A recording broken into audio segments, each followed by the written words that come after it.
वालेकुम जी। ABCD Sweden के नए एपिसोड में खुश आमदीद आपको। ये जी टैक्सी के लाइसेंस के सिलसिले में दूसरा एपिसोड है मेरा, जिसमें मैं आपके साथ मज़ीद कुछ क्वेश्चन शेयर करूंगा। जैसे कि हमने पहले शेयर किए थे टैक्सी के लाइसेंस के लिए, स्वीडिश को ट्रांसलेशन करेंगे इंग्लिश में और फिर उर्दू में। तो जहाँ से भी मेरे भाई बहन जो पिक कर सकें वो पिक करें। और टैक्सी का लाइसेंस इतना मुश्किल नहीं है, बहुत आसान है। मेरा मकसद है कि थोड़ा बहुत और आसान हो जाए और ज़्यादा से ज़्यादा लोग टैक्सी का लाइसेंस कर सके। टैक्सी का लाइसेंस सारे यूरोप में वैलिड है। अगर आप कंट्री छोड़ते भी हैं तो फिर भी आपका वैलिड होगा ये टैक्सी का लाइसेंस। आप दूसरी यूरोपियन कंट्री में जाके इसको चेंज करा सकेंगे। तो मैं एडवाइस दूंगा, क्योंकि एक सस्ता है, इतना महंगा भी नहीं है, और अगर हो जाता है तो सारी ज़िंदगी आपके काम आएगा। तो अगर आपके पास किसी के पास भी बी लाइसेंस है तो टैक्सी का लाइसेंस अभी आपने ड्यूटी नहीं करनी, टैक्सी नहीं चलानी, फिर भी हासिल कर लें कि शायद कभी काम आ जाए। तो शुरू करते हैं जी पहले क्वेश्चन से। विल्का हुक्दुम अलस्कादा, कौन सी हुक्दुम जो डिजीज़ या बीमारी कह सकते हैं, अलस्कादा या चोट वगैरह लगी है कि शेनेटिक नस, जैसे कि इसकी खसूसियात कह सकते हैं इसको, ठीक है। कौन सी बीमारी या चोट लगने की खसूसियात अब हॉल सेदनिंग, जिसकी वजह से होता है कि हॉल सेदनिंग फॉर लैमनिंग, यानी कि सेमी पैरालाइज होना, या जैसे कि हमारे यहाँ हो जाता है ना बंदा फालिज ज़दा हो जाना, ठीक है, आधा फालिज ज़दा हो जाना होता है। और शेंसल नेदसेतनिंग, शेंसल नेदसेतनिंग यानी कि बेहिस हो जाना, यानी कि बंदे के वो जिस्म का हिस्सा जिसमें फीलिंग ना रहे ना, ठीक है। कौन सी बीमारी की वजह से शेंसल नेदसेतनिंग यानी कि बेहिस हो जाता है, नॉर्मलेस हो जाती है।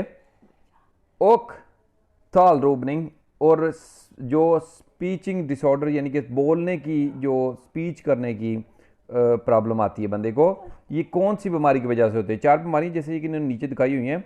इसमें दूसरे नंबर की है स्ट्रोक। स्ट्रोक की बात कर रहे थे जी। स्ट्रोक जी बुनियादी तौर पर ये बीमारी होती है जब दिमाग की जो जो दिमाग में जाने वाली शरेयानें हैं ब्लड सर्कुलेशन लेके जाती हैं, जब वो प्रॉपर ब्लड सर्कुलेशन जाता नहीं है, उसमें ब्लॉकेज वगैरह आ जाती है, ठीक है, बबल वगैरह आ जाती है, या फिर उस उनमें से उन नर्व्स को जो जो जो शरेयानें हैं उनमें कुछ डैमेज हो जाती है, तो उस सूरत में क्या होता है को जो आपके दिमाग को प्रॉपर मिकदार मिलनी चाहिए ऑक्सीजन की, वो मिकदार वहाँ तक नहीं पहुँचती। तो स्ट्रोक की हालत में आपको ये जी हाल से दी फॉर लैमनिंग यानी कि पैरालाइज वगैरह हो जाना, ये प्रॉब्लम होती है। शेंसल नेदसेतनिंग यानी कि बेहिस हो जाना, पार्ट ऑफ योर बॉडी कोई बेहिस हो सकता है, ठीक है। और इसमें थॉल रोबनिंग यानी कि आपकी जो स्पीकिंग डिसऑर्डर यानी कि स्पीकिंग डिसऑर्डर से यानी कि स्पीच डिसऑर्डर यानी कि बोलने में प्रॉब्लम हो जाती है, यानी कि आप बहुत कुछ बोलना चाहते हैं, समझ रहे हैं, सुन रहे हैं, लेकिन आप कोशिश कर के भी बोल नहीं पाते। इसको कहते हैं स्ट्रोक। ये जी बहुत ज़्यादा ये जान का रिस्क होता है यहाँ पे। तो इसमें जो मिनट गुजरा आता है ना, इनकी फर्स्ट एड इसको जो जानने वाले डॉक्टर हैं, स्पेशलिस्ट हैं, उनसे जल्द अज जल्द चाहिए होती है, ठीक है। तो उसमें जी स्ट्रोक जो है राइट ऑप्शन है इसमें। तो अगर हम इसको पढ़ेंगे इंग्लिश में तो ये कह रहे हैं कि व्हाट डिजीज़ और इंजरी, कौन सी डिजीज़ जो बीमारी और इंजरी या फिर चोट वगैरह लगती है, इस कारतरिजाइद यानी कि जिसमें खसूसियात होती हैं, कौन सी बीमारी में खूबियाँ या खसूसियात होती हैं, जो यानी कि जो नीचे वाली खसूसियात हैं कौन सी बीमारी में होती हैं, जैसे कि बाय सेमी पैरालाइज होना यानी कि आधा पैरालाइज हो जाना, या आधा एक तरफ बंदे की काम नहीं करती। नमनेस यानी कि बेहिस, जैसे मैंने आपको पीछे बताया था। एंड स्पीच डिसऑर्डर यानी कि बोलने में आपको प्रॉब्लम होती है, या बोलना चाहते हैं बोल नहीं पाते। तो ये सभी जो हैं सिम्टम्स जो हैं ये स्ट्रोक के हैं, ठीक है जी। तो ये स्ट्रोक है जी, और बाकी जो ऑप्शन है वो गलत हैं। तो आगे जी हमारा पास क्वेश्चन है विल्कन påstående om ABS-bromsar är riktigt। कौन सी बेस के ऊपर जो ABS एंटी ब्रेक सिस्टम जो है, एंटी लॉक सिस्टम है के बारे में जो राइट है। एनबील में जो राइट ऑप्शन है इसमें जी, एनबील एक गाड़ी जो है मिद ABS एंटी ब्रेक सिस्टम के साथ कैंस्ट्रियर थ्रोथ, ये इसमें इसके बावजूद भी सही काम करती है। इसके बावजूद, किसके बावजूद सही काम करती है जी? मैक्सिमल मैक्सिमल इन ब्रोमसनिंग, मैक्सिमम ब्रेक की पावर देने के बाद, मैक्सिमम जोर की ब्रेक लगाने के बाद भी से आप एंटी ब्रेक सिस्टम जो आता है ये इसके बावजूद भी काम करता है। तो बुनियादी तौर पे जो एंटी ब्रेक सिस्टम होता है इसने इसके बावजूद भी, आप जितनी भी जोर की ब्रेक मार देना तो एंटी ब्रेक सिस्टम, इसमें कोई बटन नहीं होता, ये बैट जो ब्रेक के पैडल से भी कोई कनेक्शन नहीं होता, ये सेंसर होते हैं गाड़ी के टायरों में लगे होते हैं। जब कि आप जोर की ब्रेक मारते हैं तो आपके अगर टायर बैरक के पैडल में वाइब्रेशन आ जाए ना तो आपको पता चल जाना चाहिए कि एंटी ब्रेक सिस्टम ने काम करना शुरू कर दिए। तो अगर आप घुमा भी रहे हैं गाड़ी मोड़ों के ऊपर और ब्रेक भी मार रहे हैं, उस सूरत में ये एंटी ब्रेक सिस्टम जो पकड़ बनाने के लिए होता है, जैसे आपने बी लाइसेंस में पढ़ा होगा, ज़मीन के साथ कनेक्शन बनाए रखने के लिए ये होता है कि गाड़ी के जो कनेक्शन है ज़मीन के साथ वो कट आउट ना हो, ख़त्म ना हो, और गाड़ी की पकड़ जो है बनी रहे और गाड़ी के टायर स्लिप ना हो। ठीक है। कोमथिल एन ट्रैफिक ओलिक्स प्लॉट्स, ट्रैफिक ओलिक्स प्लॉट्स जैसे मैंने आपको बताया रोड एक्सीडेंट के बारे में बात कर रहे हैं, जहाँ पे ऑलरेडी एक्सीडेंट हो चुका है। आप वहाँ पे आए, दो कमर आप आए वहाँ पे, देर फ्लेयर अपर शोनर, जहाँ पे बहुत ज़्यादा बंदे हार्स कादात जिनको चोटें लगी हैं। आप एक ट्रैफिक एक्सीडेंट जगह पे आए हैं जहाँ पे बहुत ज़्यादा बंदे को चोट लगी है। ओक ब्लॉदर, और यहाँ पे बहुत ज़्यादा बंदों का ब्लड भी है। ठीक है, इनके जख्मी बंदे हैं, खून वगैरह निकले हुए हैं इनके। ठीक है। विल्कन खित्सू थ्रूस्निंग, जो कौन सा हिफाजती इक्विपमेंट और व्यक्तिगत जो कि ज़्यादा इम्पोर्टेंट है, अहम है, एट दू ऑनवेंदर जो कि आप यूज़ करेंगे, इस्तेमाल करेंगे, कौन सा जी हिफाजती प्रोटेक्टिव सामान अहम है जो आप यहाँ पे इस्तेमाल करेंगे?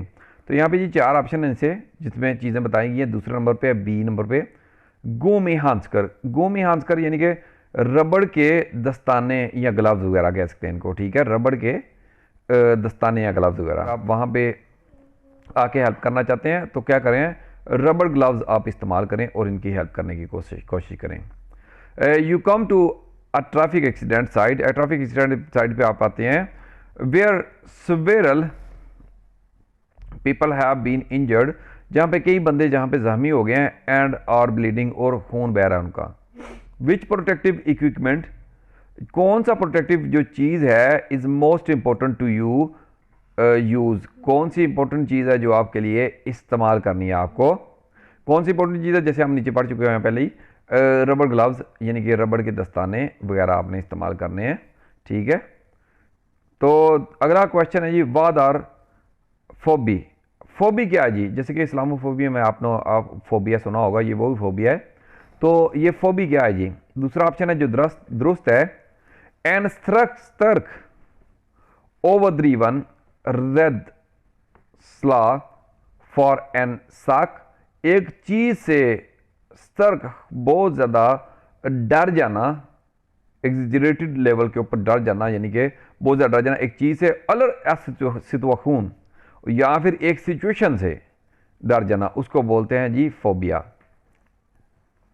व्हाट इज फोबिया जी? इंग्लिश में बात करें तो अ स्ट्रॉन्ग एग्जिजरेटेड फियर, एक बहुत ज्यादा एग्जिजरेटेड फियर, डर हो, ऑफ वन थिंग, एक चीज का, मुबालगा अमेज जो एक डर हो एक चीज का, और सितुआखून, और या फिर एक सिचुएशन, या फिर सिचुएशन का कोई सूरत हाल का, तो उसका कहेंगे फोबिया। अगला क्वेश्चन है जी हमारे पास, दिन बील ऑफ ऑर्श मॉडल 2005, आपकी गाड़ी का मॉडल है 2005 और यानी कि 2005 मॉडल है आपकी गाड़ी का। उस थ्रोस्ताद यानी कि आपकी गाड़ी लेज है मिद ब्रोंसले इंस्प्रोतनिंग यानी कि जो इंजेक्टर होते हैं, फ्यूल इंजेक्टर हैं, उनसे आपकी गाड़ी लेज है। ठीक है। मिद विल्कन अब फॉल जानदे, आप किस तरीके से अगर फॉलो करते हैं, ठीक है, श्योर साथ यानी कि ड्राइविंग स्टाइल को, आप कौन सा med vilken av följande शोरसाद किन कौन सा ड्राइविंग स्टाइल आप फॉलो करेंगे? कैन डू स्पारा मेस्ट ब्रॉन्सले, जिसमें आप सेव कर सकेंगे, बचा सकेंगे, ज़्यादा स्पारा सेव कर सकेंगे। कैन डू स्पारा का आपके बचा सकेंगे, सेव कर सकेंगे। मेस्ट ब्रॉन्सले यानी कि जो ज़्यादा से ज़्यादा फ्यूल बचा सकेंगे, यानी कि किस सूरत में फ्यूल एफिशिएंट गाड़ी ज़्यादा होगी। आगे जी अगला जवाब है हमारे पास जी, पहला ऑप्शन है जी, पहला ऑप्शन ही दुरुस्त है। वैसे दूसरे ऑप्शन भी हैं हमारे पास, लेकिन जो दुरुस्त है जी हम वही पढ़ेंगे। यग मैं जी मोटर ब्रॉम्सर, मैं जी इंजन ब्रेक एक्टिवेट करूंगा। इंजन ब्रेक क्या होती है? मोटर ब्रेक होती है। मोटर ब्रेक कैसे एक्टिवेट होती है जी? जब मैं फॉर एग्जाम्पल स्पीड आहिस्ता करना चाहता हूँ ना, तो मैं ब्रेक ना दबाऊँ। अगर मैं ब्रेक दबाऊँगा तो उस सूरत में क्या है जी, फ्यूल कंजप्शन बढ़ती है, गाड़ी का जोर लगता है। गाड़ी रोकने के लिए या चलाने के लिए गाड़ी का जोर लगना आता है। तो जोर अगर कम लगेगा तो उस सूरत में भी फ्यूल कंजप्शन कम हो सकती है, ठीक है। तो अगर मैं मोटर ब्रेक एक्टिवेट करूं गाड़ी की स्पीड आहिस्ता करने के लिए, रोकी तो नहीं जा सकती मोटर ब्रेक के साथ, लेकिन स्पीड आहिस्ता की जा सकती है। तो यग मोटर ब्रॉम्सर यानी कि मैं मोटर ब्रेक यानी कि इंजन ब्रेक एक्टिवेट करूंगा फॉर एट मिनीस का फॉरथन, मैं मिनीस का कम करने के लिए, फॉरथन यानी कि स्पीड कम करने के लिए, स्पीड लो करने के लिए अगर मैं मोटर ब्रेक का प्रयोग करूंगा, इस्तेमाल करूंगा, तो उस सूरत में हेल्पफुल हो सकता है कि मेरी गाड़ी जो है वो फ्यूल कम कंज्यूम करे, ठीक है। तो स्पीड आहिस्ता करनी हो तो आप मोटर ब्रेक का इस्तेमाल करें, इसमें फ्यूल कंजप्शन कम होगी। ये जी पढ़ते हैं हम अभी इंग्लिश में same cheese. Your car of model year 2005, जो आपकी गाड़ी का जो मॉडल ईयर है 2005 है, इज इक्विप्ड, इसमें लेज है जी लगे हुए हैं with fuel injection, fuel injection के साथ है ये इंजेक्टर जो होते हैं fuel injector. Which with which of the following driving mode, कौन से ड्राइविंग स्टाइल के साथ यह मूड यहाँ पे लिखा हुआ है, can you save the most fuel, आप ज़्यादा फ्यूल सेव कर सकते हैं। I brake the engine to reduce speed, मैं ब्रेक करूंगा इंजन को, यानी कि इंजन ब्रेक लगाऊंगा। इंजन ब्रेक सर्विस ब्रेक नहीं होती, एक होती है हैंड ब्रेक जो कि हाथ खींच के लगाते हैं, वो एक हैंड ब्रेक होती है जब गाड़ी पार्किंग में लगाते हैं तो उसका लेवा ऊपर खींच देते हैं, उसको हैंड ब्रेक कहते हैं। एक होती है फुट ब्रेक जिसको ब्रेक सर्विस ब्रेक कहते हैं। एक होती है engine brake to reduce speed, speed आहिस्ता करने के लिए इंजन ब्रेक आप लगाते हैं। इसका प्रयोग या इस्तेमाल कैसे करते हैं जी इंजन ब्रेक का? इंजन ब्रेक अगर आप गाड़ी चला रहे हैं तो आप गाड़ी की स्लो करना चाहते हैं, तो इंस्टेड के आप गाड़ी की ब्रेकें दबाएं, इसके बजाय आप गियर रिडक्शन करते जाएं, छोटा गियर लगाते जाएं तो गाड़ी की स्पीड आहिस्ता होती जाएगी। तो ये तरीकाकार ज़्यादा एफिशिएंट होता है फ्यूल कंजप्शन से बचने के लिए।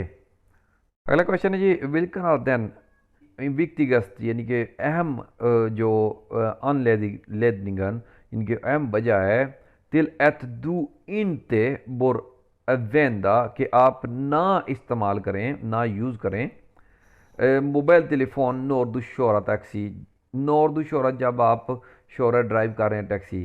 कौन सी जी व्यक्तिगत यानी कि अहम वजह है, अहम है अनलेदनिगन वजह है कि आप जब ड्राइव कर रहे हो टैक्सी कि आप ना इस्तेमाल करें मोबाइल टेलीफोन। कौन जी अहम वजह जी?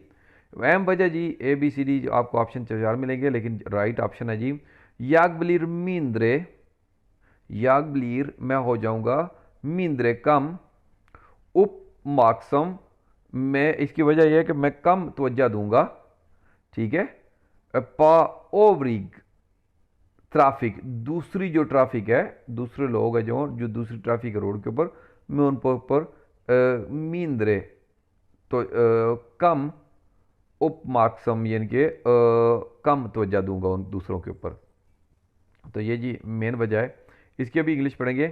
What is the main reason, कौन सा जी मेन वजह है why you should not use your cell phone, कब आपने सेल फोन इस्तेमाल नहीं करना, when you drive a taxi, जब आप ड्राइव कर रहे हैं टैक्सी, जब आप टैक्सी ड्राइव कर रहे हैं तो क्या जी ऐसा रीज़न है कि आपने फ़ोन इस्तेमाल नहीं करना। आई पे लेस अटेंशन, मैं ज़्यादा तवज्जो नहीं दूंगा यानी कि कम तवज्जो दूंगा, less attention to the rest traffic, बाकी ट्रैफिक को, दूसरी जो ट्रैफिक है उसको मैं कम तवज्जो दूंगा, इसलिए मुझे फ़ोन इस्तेमाल नहीं करना चाहिए जी, दुरुस्त है जी ये। अगला क्वेश्चन है ये हमारे पास, अगर ब्लिंकर, अगर यानी कि राइट साइड वाला जो ब्लिंकर है यानी कि इशारा जो है गाड़ी के अंदर, इंडिकेटर जो होते हैं, स्लोअर स्नैबर वो जल्दी उसमें वो जल बुझ रहा है, ठीक है, वो जल्दी जल्दी कर रहा है काम, एन वेंसर ब्लिंगर जो बाएं वाले के बराबर मुकाबले में। अगर एक साइड का जैसे कि हॉगर सीधर यानी कि राइट साइड का कह रहे हैं कि ज़्यादा तेज़ वो जल बुझ रहा है मुकाबले पे वेंसर के बाएं वाले के मुकाबले में, तो उसमें क्या होता है बेसिकली, ये इसमें कोई प्रॉब्लम होती है जैसे कि वो ख़राब हो, काम नहीं कर रहा, या बंद हो, या टूटा हुआ हो लैंप वगैरह, तो ये वजह हो सकती है। तो वाद आर फैल्थ, क्या इसमें जी गलत है? तो इसमें जी ऑप्शन है 3 नंबर, लैंप और थ्रिफ्ट, जो लैंप है वो टूटा हुआ है या ख़राब है इसमें कह सकते हैं, ठीक है। तो ये ऑप्शन ही दुरुस्त है जी। आगे जी जो क्वेश्चन पढ़ेंगे हम इंग्लिश में अभी, is same question, the write signal strike faster than the turn signal, जो कि राइट सिग्नल यानी कि लेफ्ट सिग्नल के मुकाबले में ये ब्लिंक ज़्यादा कर रहा है जल्दी, ठीक है। व्हाट इज़ द प्रॉब्लम, क्या प्रॉब्लम है जी? द लैंप इज़ ब्रोकन, जो बल्ब है जो उसका वो ब्रोकन है, टूटा हुआ है, ठीक है। अगला क्वेश्चन है जी हमारे पास, एतबॉर्न सोम और सेक्स और का आका ई दिन ताक्सी, एक बच्चा और सेक्स और 6 साल का है, इसका आका इन दिन टैक्सी आपकी टैक्सी में वो जा रहा है। तो यहाँ पे जी मैं आपको ये बताता चलूँ कि जो बच्चे अगर आप 15 साल से आप प्राइवेट गाड़ी में भी लेके जाते हैं ना, पुलिस वाले अगर आपको रोक लेना, 15 साल से कम उम्र बच्चे को कुछ सेफ्टी इक्विपमेंट्स ना हो या फिर कोई बेल्ट वगैरह ना पहना हो, तो वो किससे पूछा जाएगा? वो ड्राइवर की जिम्मेदारी होती है, ड्राइवर को जुर्माना होगा, ये याद रखें। और अगर टैक्सी में है तो फिर तो डबल आपकी जिम्मेदारी होती है। एतबार एक बच्चा जी 6 साल का है जिसकी उम्र आपकी टैक्सी में है। विल्कन तीप ऑफ सेकरहित उत्तरुस्टनिंग, जो कौन सा जो सिक्योरिटी या सेफ्टी के लिए इक्विपमेंट्स है बच्चे के लिए होता है, कौन सा वो जो इक्विपमेंट है, और लेम्पली गैस यस तो होता है कि जो अप्रोप्रिएट हो फॉर डेथ बार्न, जो उस बच्चे के लिए कौन सा अप्रोप्रिएट यानी कि प्रोप्रिएट यानी कि बेहतर होना चाहिए। तो ऑप्शन है ये दुरुस्त, जो आप दायरा लगा देख सकते हैं, बेल्ट स्क्रू है, ये बेल्ट वगैरह और जो उसकी जो सीट वगैरह इसमें इंक्लूड आ जाता है सब कुछ, यानी कि इसमें कहते हैं बेल्ट और यो कुशीन वगैरह जो भी बच्चे के लिए जिसकी एज और उसके वेट के मुताबिक होता है, तो उसकी हाइट के मुताबिक होता है, उसके अकॉर्डिंग होना चाहिए, ठीक है। तो ऑप्शन सी जी बेल्ट स्क्रू है, तो बेल्ट कुशन वगैरह। आगे जी इंग्लिश में पढ़ेंगे, अ chilled who is 6 year old, जो कि एक बच्चा जो कि 6 साल का है, should drive in your taxi, वो ड्राइव करता है आपकी टैक्सी में। What type of safety equipments is most suitable for this chilled, कौन से सेफ्टी इक्विपमेंट्स ज़्यादा सूटेबल हैं इस बच्चे के लिए? बेल्ट और कुशन वगैरह जो कि इसकी एज और हाइट के मुताबिक हों जी, ठीक है जी। चलते हैं जी अगले क्वेश्चन के ऊपर। दुस्का हुस्ता एन मामा, आप लेके जाते हैं एक माँ को, ओखेनेस फ्यूटन ओरिगा दोतन ए दिन ताक्सी, और 14 साल की एक बच्ची आप लेके जाते हैं उसकी आपकी टैक्सी में। वेम और एनसवारी, कौन जी रिस्पॉन्सिबल जिम्मेदार है फॉर दोतरन, बच्ची के लिए, डॉटर के लिए उसकी जो बच्ची है, ऑन वंदर बील बैल्टन, कौन जी रिस्पॉन्सिबल है बच्ची के लिए जो बच्ची ने ऑन वंदर इस्तेमाल करना है बील बेल्ट। बील बेल्ट के लिए ओबियसली जी जैसे मैंने आपको पहले ही बताया कि 15 साल तक अगर बच्चे ने बील बेल्ट नहीं पहना होता तो टैक्सी नहीं आम गाड़ी में भी ड्राइवर ही जिम्मेदार होता है, ठीक है। तो चाहे उसकी मामा है साथ में चाहे कोई भी है। याक्सोम फॉर, मैं जिसके ड्राइवर हूँ इसलिए मैं ज़िम्मेदार हूँगा जी। तो इंग्लिश में जाकर समझते हैं एक दफ़ा इसको। You are going to drive a mom and her 14 years old daughter, आप ड्राइव देने लगे हैं एक माँ को और उसकी 14 साल की बच्ची को इन योर टैक्सी, आपकी टैक्सी में। Who is responsible for daughter using seat belt, कौन है जी जिम्मेदार बच्ची के लिए इस्तेमाल करने के लिए seat belt? I as a driver, मैं ड्राइवर के तौर के ऊपर ज़िम्मेदार हूँ जी। तो बुनियादी तौर पे जी 14 साल 15 साल से कम है बच्ची तो ज़ाहिर बात है मैं एज ए ड्राइवर ही ज़िम्मेदार हूँगा। अगला क्वेश्चन है हमारे पास जी, दिन टैक्सी बिल, आपकी टैक्सी वाली गाड़ी में हर नेविगेशन सूत्रस्त्रिंग, आपकी गाड़ी में नेविगेशन सिस्टम है जी, जिसमें जीपीएस सिस्टम है। विल्कत नेविगेशन सिस्टम स्टोर, कौन सा नेविगेशन सिस्टम उस पर लगा है? उप मार्क्सम हेतन, जो कि आपकी त्वचा ले लेता है। मेस्ट अंडरशॉर्निंग, ड्राइविंग के दरमियान आपकी त्वचा जो उसके उस तरफ चली जाती है। कौन सा नेविगेटर सिस्टम है, नेविगेशन में सिस्टम है जो आपकी त्वचा ज़्यादा खींच लेता है? ठीक है, इसमें जी क्या होता है जी, जो आपको डिस्ट्रैक्ट कर सकता है या त्वचा आपकी ज़्यादा ले सकता है। इंफॉर्मेशन ये नम, सी वाला जी ऑप्शन दुरुस्त है। इंफॉर्मेशन ये नम बिल्ड ऑफ टेक्स्ट, जो इंफॉर्मेशन जो फ़ोटो वगैरह और ये टेक्स्ट वगैरह लिखा होता है, ये आपकी तवज्जो ज़्यादा खींच लेता है अपनी तरफ। Your taxi has navigation equipment GPS, navigation equipment आपकी गाड़ी में जी जीपीएस सिस्टम है। Which navigation system is interfering the most attention while driving, कौन सा नेविगेशन सिस्टम ज़्यादा इंटरफेयर करता है, ज़्यादा आपकी तवज्जो ले लेता है, मोस्ट टेंशन लेता है वाइल ड्राइविंग करने के दौरान। The information through out image and text, image जो के थ्रू और टेक्स्ट के थ्रू जो उस पर चीज़ें लिखी थी हैं, ये चीज़ें आपकी तवज्जो ज़्यादा अपनी तरफ खींच लेते हैं।